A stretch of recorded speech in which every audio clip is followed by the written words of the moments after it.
गुरु भगवान को नमन है। देखिए, भगवान श्री कृष्ण अर्जुन को कहते हैं कि हे अर्जुन, योगी बन, सारी कामनाओं और वासनाओं को त्याग कर तत्व दृष्टि से मुझको समझ कि मैं कौन हूं। कई जन्मों के पुण्य कर्मों के पश्चात हमें ये आत्मज्ञान मिलता है या ये आत्मज्ञान समझ में आता है। जन्मों जन्मों की तपस्या होती है। सबको अच्छा क्यों लगता है? कारण यही है कि जन्मों जन्मों के पुण्य कर्म नहीं है, पर पुण्य कर्म होते हैं तो गुरु मिलते हैं और गुरु से आत्मज्ञान प्राप्त होता है। ये बहुत पुण्य कर्म चाहिए जिससे हमें आत्मज्ञान समझ में आए। 2 घंटे में हमें ज्ञान कैसे प्राप्त हो सकता है? देखें, एग्जाम्पल से समझते हैं कि आपको 10,000 रुपये कमाने हैं तो कितना समय लगेगा? आपने अपने जीवन के 20 साल या 22 साल पढ़ाई में लगाए। उस पढ़ाई के समय को हम गिनते नहीं हैं, काउंट नहीं करते, पर 20, 22 या 25 साल पढ़ाई के लगाकर तब कहीं जा करके आप 5,000 रुपये या 10,000 रुपये कमाएंगे। और 1 लाख रुपया कमाना हो तो आपको कितने साल लग जाएंगे? 35 साल। अब देखिए, जितना ज्यादा अमाउंट आपको चाहिए तो उसमें समय तो लगेगा। ऐसे ही जन्मों जन्मों से हम चलते आ रहे हैं। 84 लाख योनियों को हमने पार किया है। उसके बाद ये मानव चोला मिला पुण्य कर्मों के कारण। तो पुण्य कर्म कितने जरूरी है हमारे लिए कि हम इस आत्मज्ञान को समझ सके। बच्चे को समझने के लिए इतने साल चाहिए, पैसा कमाने के लिए। कैसे लोग मिलेंगे, उनसे मुझे कैसे बात करनी है, पहले दिन तो समझ में नहीं आती, तो उसे धीरे धीरे सिखाया जाता है कि दुनिया आएगी और आपको सिखाएगी और आप इस दुनिया से सीख जाओगे। ऐसे ही पिछले जन्मों में हमें बहुत गुरु मिले होंगे, पर हमें कितना ज्ञान समझ में आया? ऊपर ऊपर का ज्ञान समझ में आता है कि पुण्य कर्म करें, दान करें, पुण्य करें, किसी को गलत ना बोले, किसी को बुरी तरीके से ना करे। ये सहज ज्ञान दिया जाता है। अब सहज ज्ञान के लिए ज्यादा लोग मिलेंगे, कुछ करने को दे दो वो करने के लिए तैयार हो जाएंगे। और समझ दे दो, अर्जुन जैसी समझ भगवान कृष्ण जानते थे कि ये आत्मज्ञान अर्जुन समझ सकता है, क्योंकि भगवान ने अर्जुन के पिछले जन्मों को देख लिया। जन्मों से संत, गुरु, फकीर हमारे साथ होते हैं, सबको मिलते हैं, पर समझ कितना पाते हैं? हमारा छोटा माइंड होता है, छोटा दिमाग होता है, तो हमें छोटी बातें जल्दी समझ में आती है, बड़ी बात नहीं। छोटी बात क्या है? ये आपका चाचा है, ये ताऊ है, ये पति है, ये पत्नी है, ये बच्चे हैं। छोटी बात क्या है? शरीरधारी से आपको सारे रिश्ते समझ में आ जाएंगे। और गुरु ने बड़ी बात बताई कि इन रिश्तों से ऊपर तत्व दृष्टि से परमात्मा है, तुम आत्मा हो। पर उस आत्मा को आप कितना समझ पाते हो? अब अपना माइंड देखिए आप। अब आत्मज्ञान समझ पाते हो या बाहर के क्रियाकलाप? क्रिया चाहिए सबको। सबको क्या चाहिए? हमें कुछ करने को दे दो, हम वो कर लेंगे, पर आत्मज्ञान को हम समझ नहीं पाते, तत्व दृष्टि से हम नहीं देख पाते। 5 तत्वों से ये बना हुआ ये शरीर पंच महाभूतों से ये बना हुआ शरीर, हम इन्हीं में ही रहना चाहते हैं। देखिए, ये ही तो 5 तत्व है जो बड़ी बड़ी विशाल कामनाएं और वासनाएं हैं, उठती है इस शरीर में। पूरा जीवन इसी कामनाओं में लगा देते हैं कि हमारे द्वारा ये काम हो रहा है। और गुरु क्या कह रहे हैं? भगवान करा रहे हैं। कर्ता भाव से व्यक्ति करता है तो उसे इन्हीं पुण्य कर्मों को करते करते फिर जन्म मरण में आना पड़ेगा। तो आसान मार्ग कौन सा लगा? कर्ता भाव रख करके हम जो काम करें वो हमें आसान लगता है, और अकर्ता भाव से करे तो वो आत्मज्ञान है। अब आत्मज्ञान सरल है या कर्ता भाव सरल है? अगर आपकी दृष्टि से देखा जाए तो कर्ता भाव सरल है। क्यों? सामने जैसा कर रहा है मैं भी वैसे ही कर लूंगा, वो आसान लगता है। नकल आसान लगती है, पर अकल कहां से मिलती है? हमें गुरु से। जैसे भगवान श्री कृष्ण ने अर्जुन को उपदेश दिया, और वो उपदेश खाली अर्जुन समझ पाए। अब मन इतना पुण्य कर्मों से भरा होगा तो गुरु की तो एक ही बात है, एक ही वचन है गुरु का, बड़े में बड़ा, तुम आत्मा हो, शरीर नहीं। पर यह कितना पक्का होता है? ये पक्का नहीं हो पाता तो समझ जाओ कि अभी मेरे पुण्य कर्म बड़े नहीं है, मेरे पुण्य कर्मों का खाता अभी कम है। तो सभी संत सभी शिष्यों से पुण्य कर्म कराते हैं। चलो आत्मज्ञान समझ में नहीं आता, सेवा करो। सेवा कर सकते हो, नाम जप कर सकते हो, भक्ति कर सकते हो, पूजा पाठ कर सकते हो, पर एंड क्या है इनका? अंत क्या है? अंत में आत्मा ही है।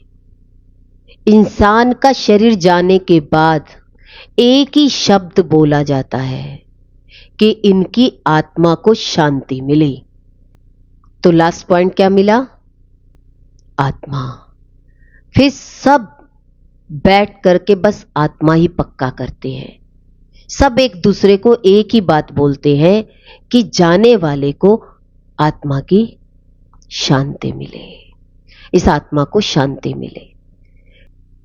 आत्मज्ञान हम समझ नहीं पाते, उसका कारण क्या है? पुण्य कर्मों की कमी होना। नहीं तो साक्षात साकार रूप में गुरु मिलते हैं और बुद्धि की जरूरत नहीं है। बुद्धि तो संसार के लिए चाहिए, भगवान के लिए किसी बुद्धि की जरूरत नहीं है। बस गुरु की आज्ञा मानो, सत्संग में रो जाओ, सत्संग सुनो और पक्का करते चले जाओ, मैं किसी भी कर्म का कर्ता नहीं हूं। अकर्ता भाव ही परमात्मा है, अकर्ता भाव ही आत्मा है। पुण्य कर्मों के ना होने के कारण ये इच्छाएं और वासनाएं हमें गली गली घुमाती है,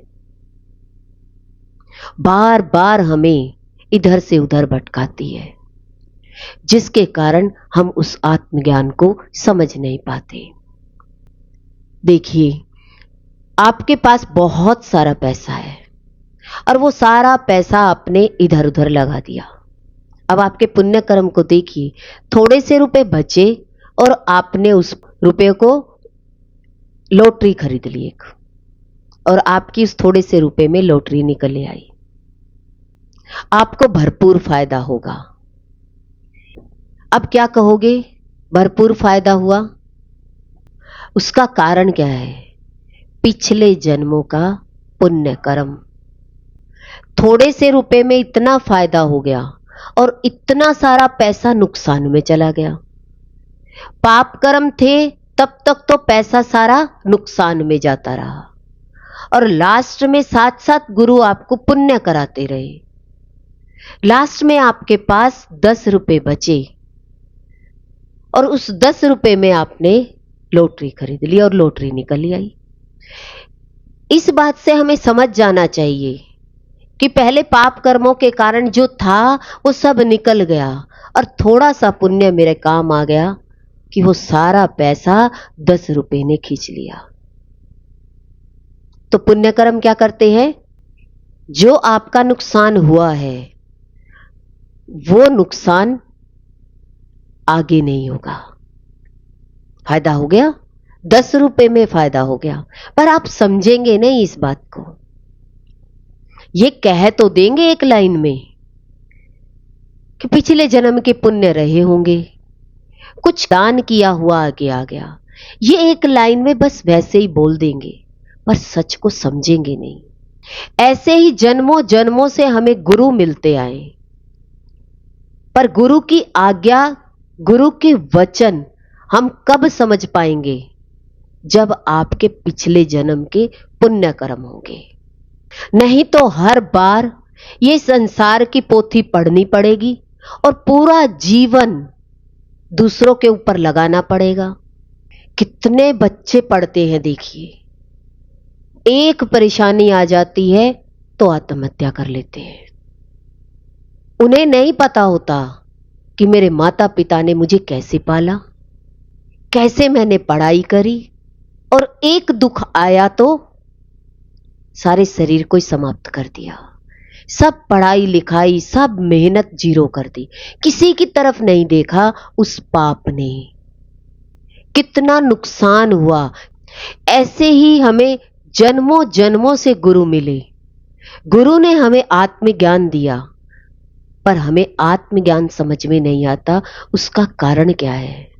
सब कहते हैं इतनी पढ़ाई लिखाई कराओ, बच्चा फर्स्ट क्लास पास होना चाहिए।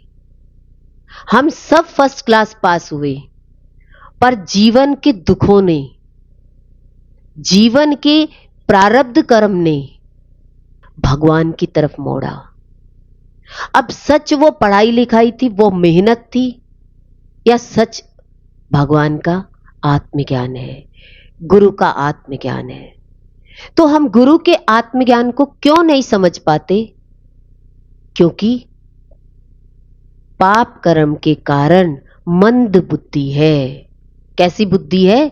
मंद बुद्धि। क्योंकि बड़ी बात समझ नहीं पा रहे, छोटी बात में ही हम उसी को पूरा करने में लगे हुए हैं। उस पूरा करते करते एक दिन उसका रिजल्ट क्रोस में आता है। जीवन भी लगाया, पढ़ाई लिखाई भी करी, बहुत मेहनत करी, पर उसके बाद एक दुख, एक शरीर में महारोग का हो जाना, बड़े रोग का हो जाना, कारण आ गया। हम कहते हैं क्या होता है? हॉस्पिटल में जाकर देखो क्या होता है। इतना दुखों से भरा हुआ वो स्थान है। उस स्थान को देख करके आपके अंदर में वैराग्य आना चाहिए। कारण क्या है? क्योंकि भगवान का नाम लिया ही नहीं गया। व्यक्ति कहता है इस जन्म में तो मैंने छोड़ा ही नहीं, पूर्व जन्मों में तो आपने पुण्य किया ही नहीं, और इस जन्म में आकर भी तो आपने 40 साल ऐसे ही गवा दिए। और हम तुरंत रिजल्ट चाहते हैं। तुरंत रिजल्ट तो हमें आत्मज्ञानी गुरु दे सकते हैं। वो शॉर्टकट रास्ते से लेकर जाते हैं। वो कहते हैं आप खाई की तरफ मत देखो, पहाड़ की चोटी पर खड़े हो जाओ, तो नीचे की खाई आपको दुख नहीं देगी। पहले ही सीधे चढ़ जाओ कि मैं आत्मा हूं, शरीर नहीं। आप कहें नहीं हम धीरे धीरे चढ़ेंगे, तो आप चढ़ ही नहीं पाओगे। गुरु ने तो हमें चोटी पकड़ा दी, तो नीचे के सारे कर्म स्वतः ही छूट जाएंगे, आप अपने में नहीं मानेंगे। गुरु ने तो हमें ऐसा ज्ञान दिया, जिन्होंने अपने पास बिठाते ही क्या कह दिया, तुम आत्मा हो, शरीर नहीं हो। तुम्हारा ये नाम रूप नहीं है। तुम जितनी पढ़ाई लिखाई बता रहे हो, ये तेरा स्वरूप नहीं है। तुम इस आत्मा को जानो।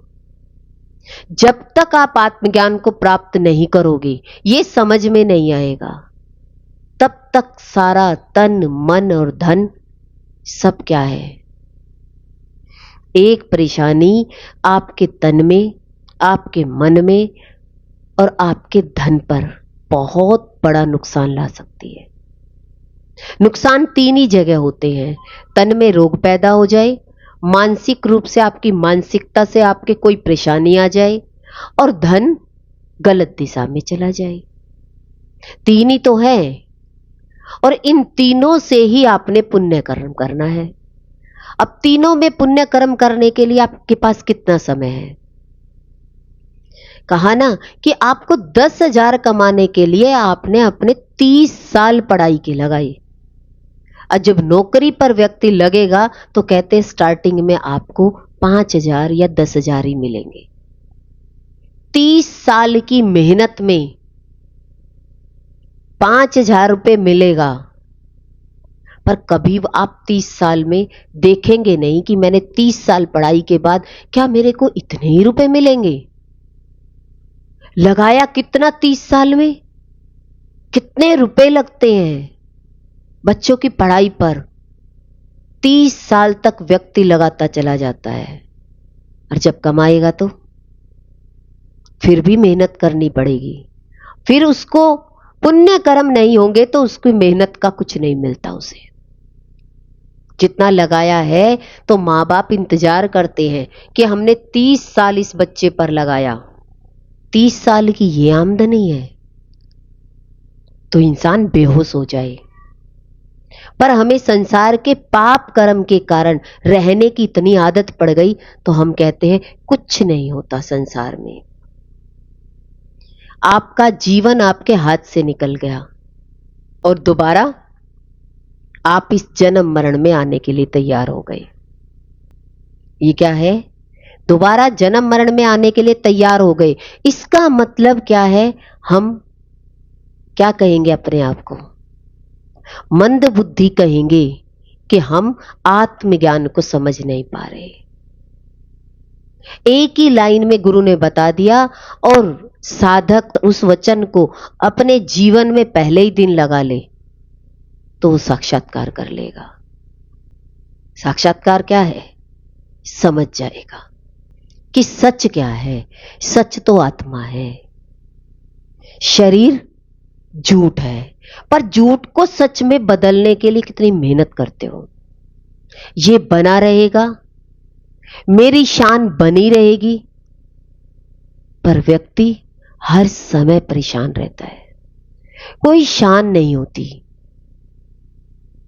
आत्मज्ञान से शान बढ़ती है। कैसे? क्योंकि आपने सच समझ लिया, आपको किसी बात का कोई फर्क नहीं पड़ता, क्योंकि क्या जान लिया? मैं कौन हूं। अब ये बात आपके अंदर नहीं उतरेगी, नहीं उतरती ना।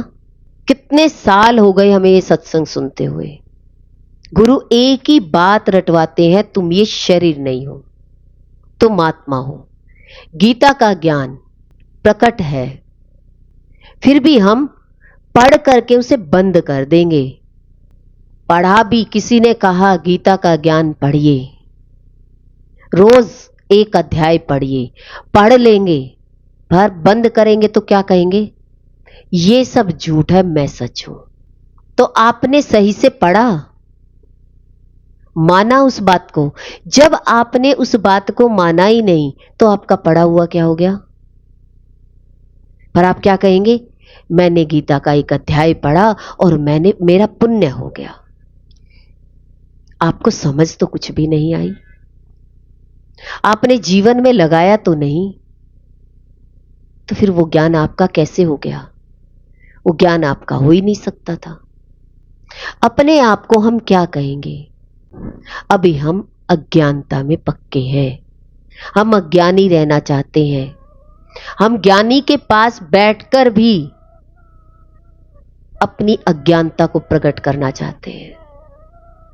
हम ज्ञान को लेना नहीं चाहते, हम ज्ञान को अपना बनाना नहीं चाहते।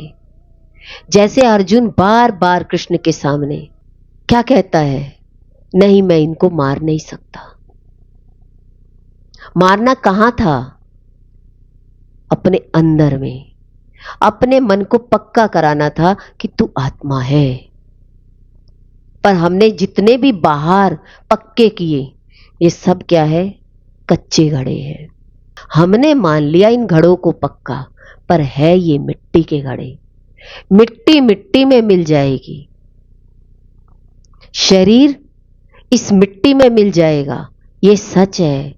रात दिन हम देखते हैं, फिर भी वापस लौट के हमें पक्का क्या होता है? जो घड़े बचे हैं इनको तो हम पक्के रखेंगे। वो आपके पक्के घड़े भी दूसरा कोई ले जाता है, खरीद के ले जाता है। शरीर से जिनको आप रिश्ता मानते हो, वो रिश्ते भी एक दूसरे के, उन्हें कोई और मिला तो उनके साथ चल दिए। पर आप किन के साथ हैं? आपका कौन है? आप कहां खड़े हैं? पहले अपने आप को देखिए।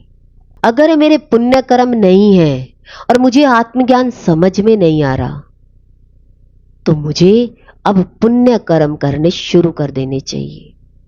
मेरे को आत्मज्ञान के लिए गुरु का सानिध्य चाहिए। जब तक रोज का अगर सत्संग नहीं सुनेंगे तो ये आत्मा कभी पक्का होने वाला नहीं है। बच्चे को चाटा लगा तो थोड़ी सी देर पक्का हुआ। उसको चाटा क्यों लगा था? बच्चा भूल गया। क्यों पीटा था इसे? ऐसे ही प्रकृति जब हमें दुख देती है, क्यों दिया प्रकृति ने हमें दुख? हम दुख को भुला देते हैं। जैसे बच्चा एक चाटे को भूल जाता है, हम भी उस पर मिट्टी डाल देते हैं। हम कहेंगे कोई बात नहीं। संसार में हम कोई बात नहीं करके टाल देते हैं, पर भगवान क्या कहता है? भगवान हमें क्या समझाना चाह रहे हैं? अभी भी तुमने नहीं समझा, अभी भी तुमने पक्का नहीं किया। जैसे ही आपके पुण्य बढ़ते जाएंगे, उस दिन आपको तत्व ज्ञान लगता चला जाएगा। और ये सारी सृष्टि, जैसे आप सृष्टि के गुलाम हो, फिर सारी प्रकृति आपकी दासी होगी। फर्क क्या है? संसार में आप गुलाम होंगे और भगवान में संसार आपका गुलाम होगा। पलट कर देखो, भगवान श्री कृष्ण जहां जिस नगरी में जाते थे, बच्चे थे, उस बच्चे को सब गोपियां बड़ी बड़ी प्यार करती थी। सारी गोपियां शादीशुदा थी और कृष्ण के ऊपर ही ध्यान रहता था, क्योंकि कृष्ण भगवान थे। बचपन से ही सब गोपियां प्यार करती थी। आज किसी के बच्चे को थोड़ी देर के लिए पड़ोस में छोड़ के चले जाओ तो पड़ोसी भी क्या कहेगा? हम नहीं रख सकते, आप कहीं भी इंतजाम करके जाओ। कोई नहीं रखता आज, क्योंकि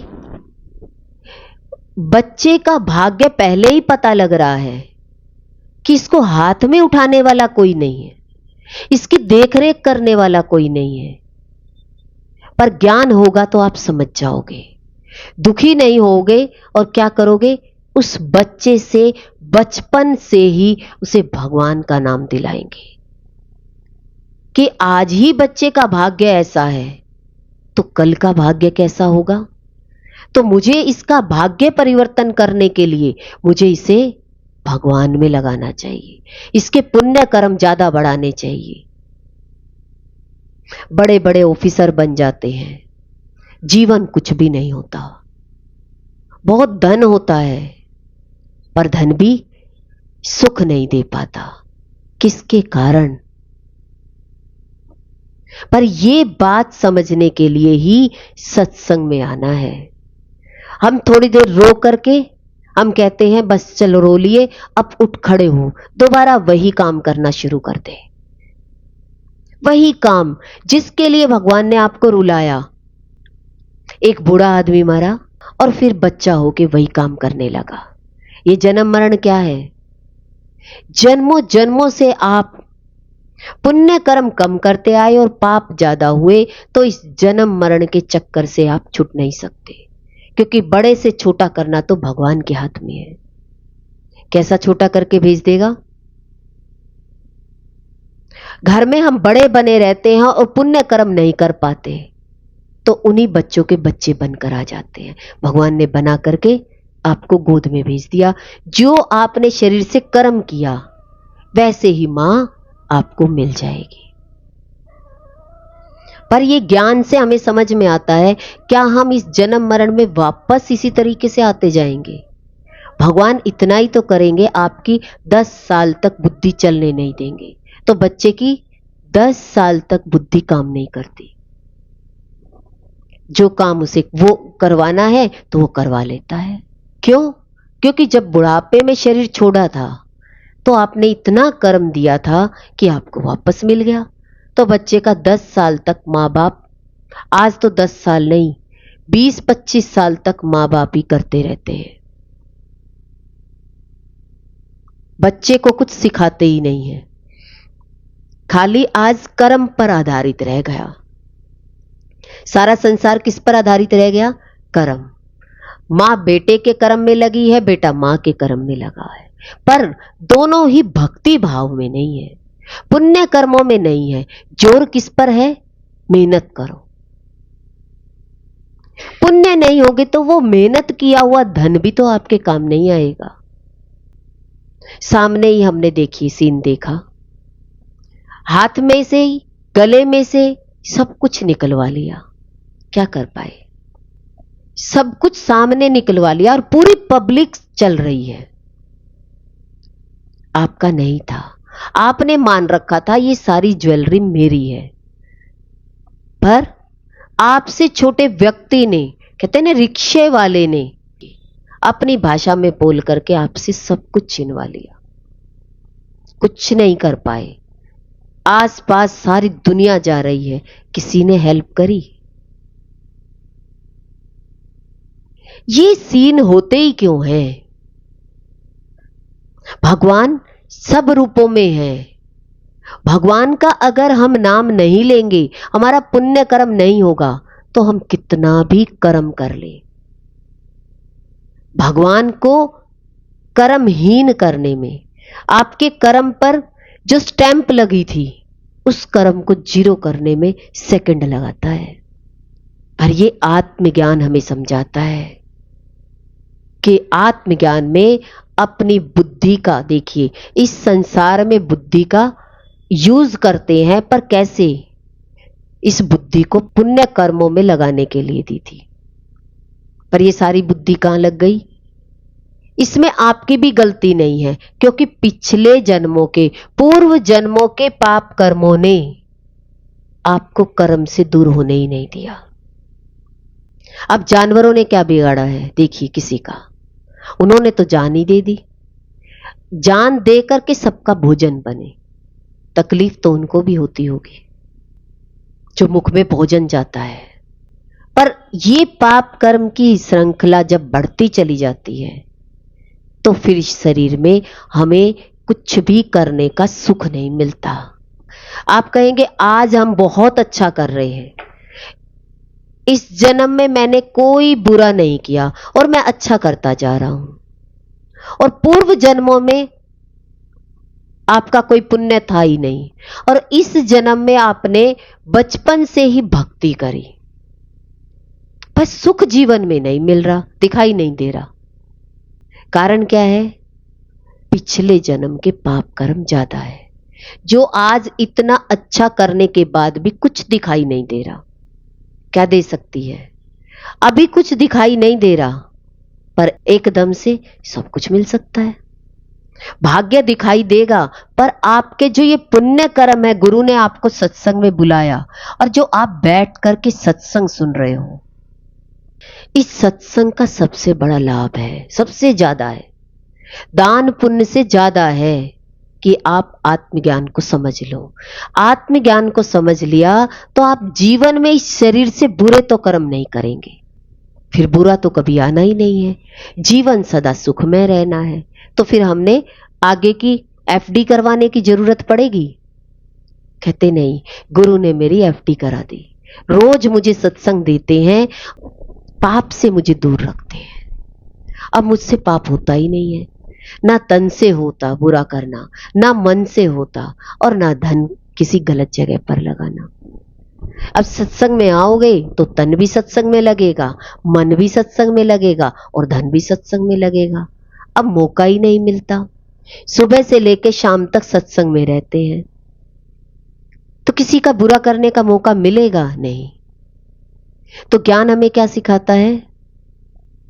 तत्व दृष्टि से समझो। भगवान श्री कृष्ण अर्जुन को कहते हैं, ना मैं कृष्ण हूं ना तू अर्जुन है, तत्व से पहचान मुझे। तत्व दृष्टि से मैं सब में विराजमान हूं। करोड़ों जन्मों के पुण्यों के फल की वजह से आत्मज्ञान की प्राप्ति होती है। करोड़ों जन्मों के पुण्य से आत्मज्ञानी गुरु मिलते हैं और आत्मज्ञानी गुरु हमें पक्का कराते हैं। क्या? तुम आत्मा हो, शरीर के कर्मों की तरफ मत देखो, जो करके आए हो वो आएगा जरूर, पर आत्मा में रहेंगे तो ऐसा होगा जैसे डॉक्टर कोई ऑपरेशन कर रहा है और उसने एनेस्थीसिया दे दिया।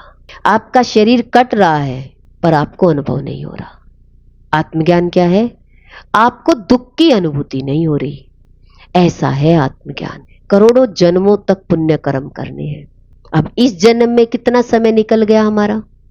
बचपन खेल में खोया, जवानी नींद भर सोया और बुढ़ापा देख कर रोया।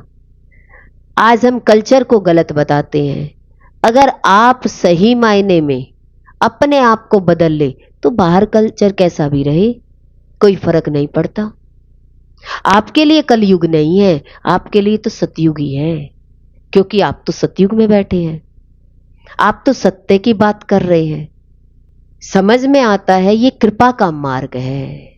जिसको समझ में आ जाता है तो सोच लेता है कि मेरे ऊपर गुरु की कृपा हो गई, क्योंकि मुझे गुरु के वचन समझ में आते हैं। नहीं तो देखिए, आप सत्संग सुनते हो, थोड़ी देर में पक्का क्या होता है? अरे संसार ही तो पक्का है, क्या करे, संसार ऐसे ही थोड़ी ना छूटता है। तो गुरु जानते हैं आप मंद बुद्धि हो, बात बुरी लगती है, कड़वी लगती है। किसी बच्चे को अगर थोड़ा दिमाग कम हो और उसे ऐसी भाषा बोल दे तो आप क्या कहेंगे? इसे बुरा लगेगा। पर भगवान श्री कृष्ण तो देख रहे हैं, ये मौत के मुंह में बार बार जा रहे हैं, ये इतने दुखी हो रहे हैं, ये इतने रो रहे हैं। अगर इनको थोड़ा सा भी सही मायने में दुख का भी एहसास हो जाए तो ये भगवान की कृपा मानेंगे कि मेरे ऊपर विशेष कृपा की है मेरे गुरुदेव ने कि मुझे आत्मज्ञान मिला। पहले तो लोग गुफाओं में जाकर के, पहाड़ों में जाकर के इतनी तपस्या करते थे, फिर भी तपस्या का फल इस संसार में आकर के देवता बन जाते थे। बंधन फिर भी था, क्योंकि तपस्या करी वो किस में करी? कर्ता भाव में करी। मैं करता हूं, मैं गुफाओं में रहा, मैं इतना ध्यान लगाता हूं। तो ये क्या है? कर्ता भाव में चाहे आप भगवान का नाम लो और कर्ता भाव में चाहे आप संसार की गाथा गाओ, दोनों भगवान के लिए एक समान है।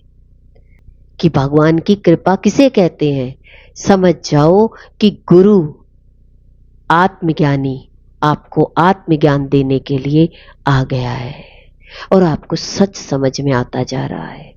तब आप सोचना, मेरे ऊपर मेरे गुरु की, मेरे भगवान की, मेरे सदगुरु की कृपा हुई है।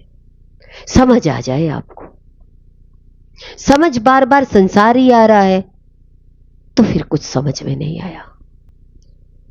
यहां प्रत्यक्ष जो मिल गया, कृपा प्राप्त कर ली। प्रत्यक्ष कैसे? गुरु साकार गुरु सामने आ गए। देखिए, युद्ध हो रहा है, सामने भगवान खड़े हैं, युद्ध में खड़े हैं अर्जुन के साथ भगवान। पर आपको यह पक्का होने चाहिए, युद्ध भले ही हो, मेरे साथ भगवान खड़े हैं। प्रत्यक्ष है वो, कृपा दिखाई दे रही है। हमें भी अपने ऊपर कृपा दिखाई दे रही है कि गुरु ने हमें आत्मज्ञान दिया और उस आत्मज्ञान को हम समझ पा रहे हैं। ऐसा व्यक्ति आत्म साक्षात्कार को प्राप्त कर लेता है। जान जाता है, पक्का हो जाता है मैं आत्मा हूं। इतना ज्यादा आपको आत्मा पक्का होगा, उतनी ही बाहर की परिस्थिति हवा का झोंके की तरह आएगी और निकल जाएगी। नहीं तो व्यक्ति हिल जाता है। शास्त्रों में देखिए कितने ऋषि मुनि तपस्या करते थे, द्वापर युग में कितनी तपस्या करी, सारी उम्र गुजर जाती है, इंसान तपस्या करता रहता है। सब क्या कहते हैं, हमें भक्ति बता दो। सब भक्ति के लिए तैयार हो जाते हैं, पर ज्ञान ऊंचा है या भक्ति? भक्ति क्या कहते हैं, प्रेम को। ज्ञान किसे कहते हैं, सच को। भक्ति का मतलब आपको सच समझ में आ गया। हमने भक्ति का मतलब क्या समझा, हम कर्ता भाव में जो पूजा पाठ कर रहे हैं, मैं कर रहा हूं, मेरे द्वारा हो रहा है, ये पुण्य कर्म है। पर ये बढ़ते जाएंगे तो एक आत्मज्ञान को प्राप्त करेंगे। जब बच्चा पूरी तरीके से समझने के लायक हो जाता है तो बड़ी क्लास में जाकर के टीचर क्या करते हैं, बस लेसन पढ़ाते हैं, क्वेश्चन के आंसर खुद निकाल के लाओ। पुण्य कर्म का मतलब है आपको गुरु के प्रति प्रेम हो गया, गुरु के वचनों के प्रति प्रेम हो गया। गुरु के वचन तो मोती है, मैं गुरु के वचनों को नीचे नहीं गिरने दूंगा, चाहे कुछ हो जाए। गुरु का वचन मेरे जीवन में पक्का रहेगा। ऐसा नहीं होगा कि पति ने कहा तो मैंने वचनों को ही गिरा दिया। आपके पास हीरा आया हो और एक कोयला दिखा करके, कांच का टुकड़ा दिखा करके आपने हीरा फेंक दिया, तो बुद्धि थी? संसार ने मुझे संसार में फंसा दिया और मैंने हीरे को फेंक दिया। मैंने गुरु को नहीं समझा, गुरु के वचनों को नहीं समझा और कोयले की खान में गया और काला होकर आ गया, संसार में गया और दुखी होकर आ गया और हीरे का त्याग कर दिया। गुरु वचनों को कभी त्याग नहीं करना चाहिए। गुरु वचन हीरे हैं हमारे लिए। कितने भी लोग हमें बहकाएं संसार की तरफ ले जाने के लिए, पर पहले मेरे गुरु का वचन पक्का हो। हर एक व्यक्ति मेरे सामने कोई भी खड़ा हो, उसके माइंड में चले कि गुरु में पक्की है, गुरु ने कह दिया वो सत्य है। अब आप अपने आप को देखिए, आपकी बुद्धि तो, चालाक बुद्धि तो क्या करेगी, अरे उनका कहने का मतलब ये था, आप मतलब निकाल लोगे, भगवान के वचनों का मतलब भी निकाल लोगे। अर्जुन भी निकाल ही रहा था, मेरे अपने हैं, चाचे हैं, ताऊ हैं, गुरु हैं, आचार्य हैं, सब बातें कर रहा था, पर कृष्ण ने एक नहीं सुनी, एक बात नहीं सुनी अर्जुन की। तो अपने आप को देखिए, क्या हमारा माइंड अभी, हमारा मन अभी तैयार है आत्मज्ञान के लिए? अभी कहां तैयार होता है? देखिए, व्यक्ति सोचता भी है, समझ भी सबको आती है, आत्मज्ञान सच है, पर लगा क्यों नहीं पाता? खाते में पुण्य तो नहीं है ना, है ही नहीं पुण्य। पुण्य नहीं होंगे तो फिर कैसे आप आगे बढ़ पाएंगे? पर व्यक्ति पुण्य नहीं होंगे तो क्या करेंगे? अब करके क्या करेंगे? पुण्य बढ़ा के क्या करेंगे? इसी में ही रम जाते हैं। यही गलती होती है, हम उस संसार में फंस जाते हैं और उस भगवान का रास्ता छोड़ देते हैं, फिर जहां से चले थे वही पहुंच जाते हैं। जो मेहनत करके पैसा कमाया और फिर हमने वैसे ही समय निकाल दिया और वो पैसा फिर खर्च हो गया, वैसी की वैसी स्थिति बन गई। तो संसार में तो ये स्थिति वैसी की वैसी बनी रहेगी, पर आपने अपने संसार में भी अपनी प्रगति करनी है तो अपने पुण्य कर्मों को बढ़ाना पड़ेगा। सबसे पहले तो सत्संग में आना, सत्संग में पुरुषार्थ करना, गुरु के वचनों को समझना, तब जाकर के ये आत्मज्ञान पक्का होगा। एक बच्चा पहले ही दिन अफसर नहीं बन जाता। माँ बाप, माता पिता ने बहुत पैसा लगाया, बच्चे ने भी माइंड लगाया, तब भी इतना होशियार नहीं बनता। पर हमने तो बिना ही सत्संग सुने हम क्या कहेंगे, हमें आत्मज्ञान पक्का हो जाएगा। कहते बिना सत्संग सुने आपको संसार भी नहीं मिलेगा। संसार के कर्मों में ऊपर से लेके नीचे के कर्मों में आते चले जाओगे। कर्म कौन सा होता चला गया देखिए, उसी कर्मों में आपने अपना सारा समय निकाल दिया। अब पुण्य कर्म के लिए तो समय मिला ही नहीं, तो आप कहां जाओगे? नीचे जाओगे, ऊपर जाओगे? आपकी प्रगति होगी या नीचे गिरोगे? मकान बनाते हो तो नीचे से ऊपर उठाया जाता है, बिल्डिंग खड़ी होती है। उन्हीं कर्मों में रहते हुए अपने समय को निकालना चाहिए था कि सत्संग मेरे जीवन में बहुत जरूरी है। सत्संग में ही जाकर मुझसे सेवा हो सकती है। नहीं तो आपका कर्म है, घर में तो लगे रहिए, फिर मिल जाएगा। घर में तो कितनी बार आप जन्म ले लोगे, जन्मों पे जन्म लेते चले जाओ, फिर मिल जाएगा। फिर बड़े से बूढ़े से दादी बाबा से बन के फिर बच्चे बन जाओ। पर ये साइकिल कभी नहीं रुकती। इस साइकिल का पहिया क्या है? नीचे से ऊपर, ऊपर से नीचे, नीचे से ऊपर, ऊपर से नीचे घूमता ही रहेगा। वो कहीं बदलता है तो हम क्या सोचते हैं संसार में? हमारे जीवन में कभी बदलाव आएगा? कभी राहु ऊपर होगा तो कभी राहु नीचे होगा, क्योंकि साइकिल तो फिर ये ग्रह तो जो है अपनी धुरी पर घूमते हैं। आप क्या सोचते हो एक बार ऊंचे चढ़ गए तो फिर नीचे कभी नहीं आओगे? पर एक बार आत्मज्ञान प्राप्त हो गया तो दोबारा जन्म मरण में नहीं आएंगे। तो आत्मा सच है या जन्म मरण? आत्मा सत्य है। कहते हैं भगवान श्री कृष्ण ने अर्जुन को जो ज्ञान दिया उसमें सालों नहीं लगाए थे, 2 घंटे में ही ज्ञान दे दिया। युद्ध चलता रहा, ज्ञान समझ में आ गया। संसार ऐसे ही चलता रहेगा। कहते ना गुरु के सानिध्य में बैठकर आत्मज्ञान समझ लिया। अर्जुन ने आत्मज्ञान समझ लिया 2 घंटे के अंदर। शॉर्टकट क्या है?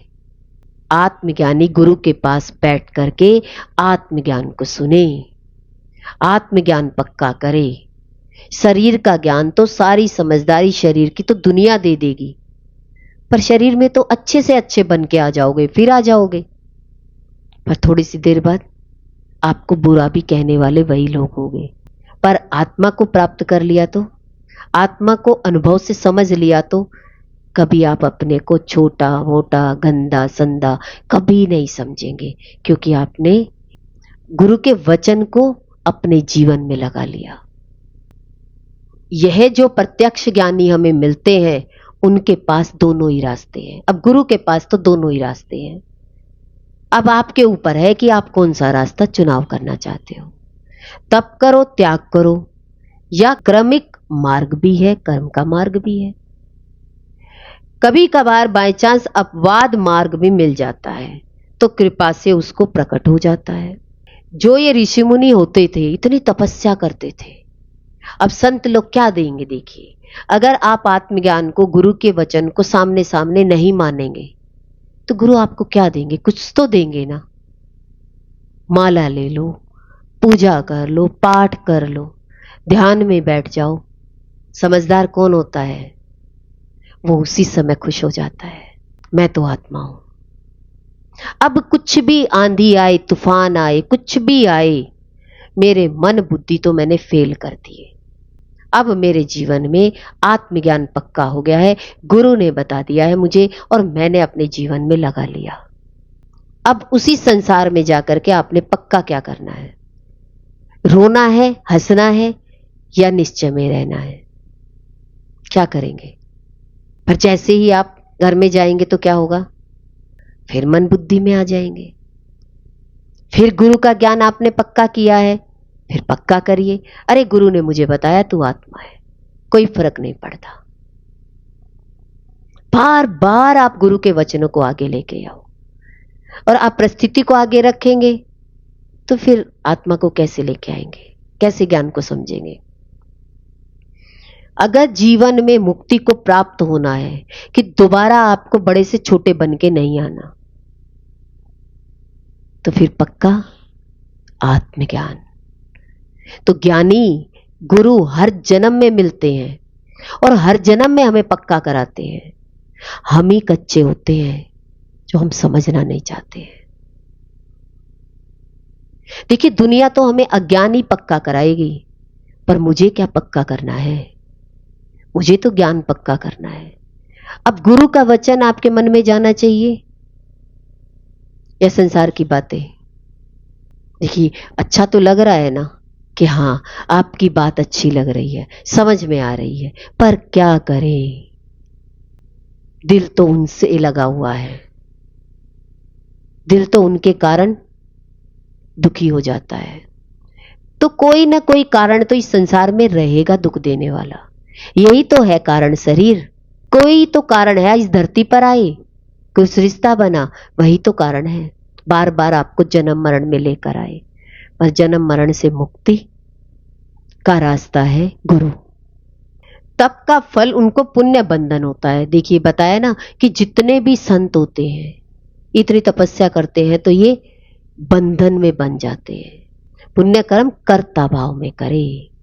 किसमें कर दिए? अब आप सारे कर्म किसमें करते हो? अपनी तो नेम प्लेट लगाना चाहते हो। नेम प्लेट के कारण ही तो सारे दुख हैं। नेम प्लेट लगा ही ना हो तो? मकान पर नेम प्लेट लगाते हैं, किसका नाम लगाते हैं? कहते हैं ये बड़ा आदमी है, ये पढ़ा लिखा आदमी है, इसकी नेम प्लेट लगा देते हैं। पर जैसे ही उस मकान को कोई और खरीद लेता है तो सबसे पहले क्या तोड़ता है? फिर हथौड़ा किस पर लगता है? ऐसे ही आप अपने शरीर को देखिए। जिस रिश्ते में आपने इंपॉर्टेंस दे रखी होगी, वही आपको थोड़ा मारता है। और वहीं से ही भगवान कहते हैं पक्का करना है। मोह आसक्ति के सारे रिजल्ट हमारे सामने आते क्यों हैं? कहीं ना कहीं तो है ना। हम कितने भले ही कह दें कि हमें कोई फर्क नहीं पड़ता, बहुत फर्क पड़ता है। मान रखा है भाई, ऐसा नहीं हो सकता। भगवान कृष्ण अर्जुन के सामने खड़े हुए हैं तो ऐसे ही नहीं खड़े हुए। चाहे भले ही अर्जुन कितना भी कह रहा था, मैं आप जो कहेंगे मैं सब कुछ करने के लिए तैयार हूं, पर जैसे ही करने के लिए तैयार हुए तो रोने धोने लगा। कहते अब क्या हो गया तुझे? अब क्या हो रहा है? अब क्यों ये भाई बंधु दिखाई दे रहे हैं? ये सारा मोह क्यों आ रहा है? पर भगवान ने एक नहीं सुनी, चला दिए तीर पे तीर। मोह नष्ट किया। क्या हमारा मोह नष्ट हो गया? प्रत्यक्ष आती है सारी सामने। काम, क्रोध, लोभ, मोह, अहंकार, ये 5 बड़े महापापी हैं। ये महापाप इतनी जल्दी जीव छोड़ने वाला नहीं है, ये मारकर ही छोड़ता है। शरीर पर कितनी चोट पहुंचती है। एक व्यक्ति क्रोध करता है, करता जा रहा है, करता जा रहा है, पर एक व्यक्ति ऐसा आ जाता है, कभी ना कभी आपके क्रोध को गिराने के लिए कोई आपसे बड़ा आ जाएगा, आपका क्रोध निकल जाएगा। तो कौन गया? क्रोध रूपी चोर भाग गया। कब भागा? इसीलिए कहा अहंकार की हर जगह नहीं चलती है।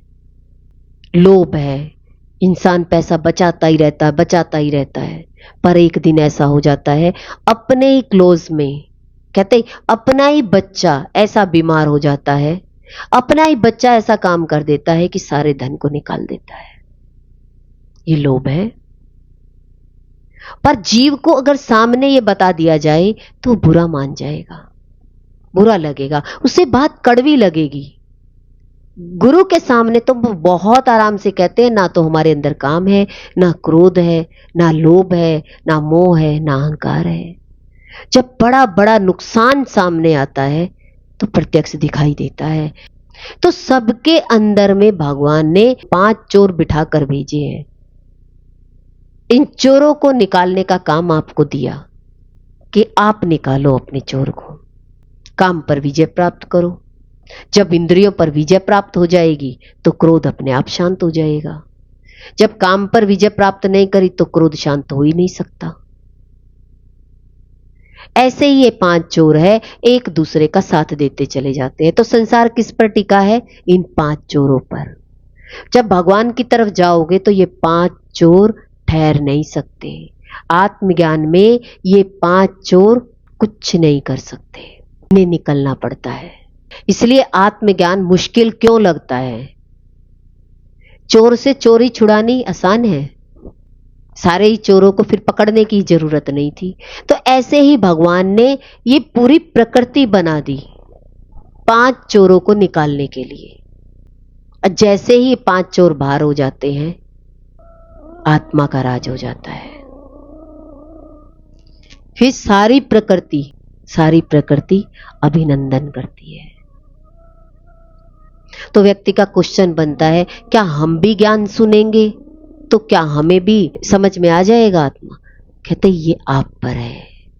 गुरु तो आपको आत्मज्ञान दे रहे हैं, अगर आप निरंतर सत्संग में लगे रहे, ये 5 तत्व का आप ज्ञान सुनते रहे, तो फिर मुझे आपको कहने की जरूरत नहीं है। आप अपने अनुभव खुद बताएंगे कि मैं आत्मा कैसे हूं। इसमें कुछ कहने की जरूरत ही नहीं है, पूछने की जरूरत नहीं है। सत्संग आपको अनुभव कराएगा कि अब आप अपने मुख से बोलेंगे, अब मेरे ऊपर कोई परिस्थिति आती है तो मुझे कोई फर्क नहीं पड़ता। पहले तो मैं झट से सुनते ही रोने लग जाता था, अब तो बहुत फर्क हो गया है, अब तो मुझे गुरु ही प्यारे लगने लगे हैं। आपको प्रश्न करने की जरूरत ही नहीं पड़ेगी। यहां कोई व्यक्ति आकर प्रश्न कर ही नहीं पाता। और एक आपने देखिए, कहीं देखो प्रश्नों की लाइन ही लगी रहती है, इतने सारे पेज लिख लिख कर आते रहेंगे लिख। और यहां जब सत्संग सुनते हैं तो हम कहते हैं कि बताओ आपका क्या प्रश्न है। कहते हैं आपने सत्संग ही ऐसा दिया जिसमें जो बहुत सारे प्रश्न थे उनका हमें जवाब मिल गया। प्रश्न ही नहीं होते हैं, आंसर मिल जाता है। क्योंकि ज्ञानी की पहचान है कि आपके अंदर में जैसा चल रहा है उसका आंसर देना। प्रश्न ही होते हैं, कहते यहां बोलने की जरूरत ही नहीं है, आपका आंसर सत्संग में मिलेगा। आप आकर बैठ जाइए, आपको कुछ भी कहने की जरूरत नहीं है। और जैसे ही गुरु का ज्ञान चलेगा, उस ज्ञान में आपको आंसर मिल जाएगा। तो मुझे आगे जाने की जरूरत ही नहीं पड़ी, सब प्रश्नों के जवाब मुझे मिल गए। ये है ज्ञानी की पहचान। प्रश्न ही नहीं उठता, प्रश्न होता ही नहीं है, सब उत्तर अपने पास होते हैं। तो गुरु की कृपा इसे कहते हैं कि आपको सारी बात गुरु की समझ में आ गई, सारे प्रश्न आपके सोल्व हो गए। फिर वो व्यक्ति इधर से उधर, उधर से इधर कहीं नहीं भटकता। अच्छा, आपको कहीं एयरपोर्ट पे जाना हो, अब आपके लिए बहुत दूर पड़ता है, आप कहीं इधर से उधर जाएंगे, किस में जाएंगे, टैक्सी करेंगे, वो करेंगे, और आपको वहीं पर साधन कोई मिल जाए, चलो मैं तुझे अपनी गाड़ी में बिठा कर लेकर चलता हूं, तो आपको तुरंत एयरपोर्ट पर पहुंचा देगा, आपको सोचना ही नहीं पड़ा। ऐसे ही जब हम आत्मज्ञानी गुरु के पास बैठते हैं तो ये छोटी मोटी बातें तो ऐसे हवा में उड़ जाती है। कहते हैं बात तो इतनी लेकर आए थे पर यहां आकर कुछ याद ही नहीं है। ऐसी गुरु की हवा चली कि उस हवा ने सारे प्रश्नों को उड़ा दिया, कुछ बचा ही नहीं। अब प्रश्न भी याद नहीं रहता कि हम करने क्या आए थे, इतना हमारा माइंड साफ हो जाता है। ये आत्मज्ञानी की पहचान है। नहीं तो आप देखिए, कोई किसी के पास जाता है तो इतनी बड़ी लिस्ट लेकर जाता है, असंत लोग लिस्ट लेकर के उसका आंसर ही देते रहते हैं, अपनी बात तो बता ही नहीं पाते, ज्ञान तो सुना ही नहीं पाते, सारे संसार के ही जवाब देने में लगे रहते हैं। लोग क्या कहेंगे, अरे हमारा भी यही प्रश्न था, इसने पूछ लिया, मेरा भी जवाब आ गया। पर जो गुरु बताना चाहता है वो सुनने के लिए कितने लोग जाते हैं। तो इसलिए आत्मज्ञानी गुरु की पहचान है कि उनके पास जाकर के हमारे सारे प्रश्न समाप्त हो जाए और हम अपने तत्व दृष्टि से हम भगवान को जान पाए। गुरु हमें तत्व दृष्टि से समझाना चाह रहे हैं कि तुम कौन हो, तत्व से जानो मुझे। शरीर आपका भी जाने वाला है, मेरा भी जाने वाला है, पर तत्व से समझ जाओगे तो कोई कहीं नहीं जाता। सर्वत्र मैं ही हूं, सर्वत्र आत्म तत्व है। गुरु भगवान के अनंत अनंत शुक्राने हैं।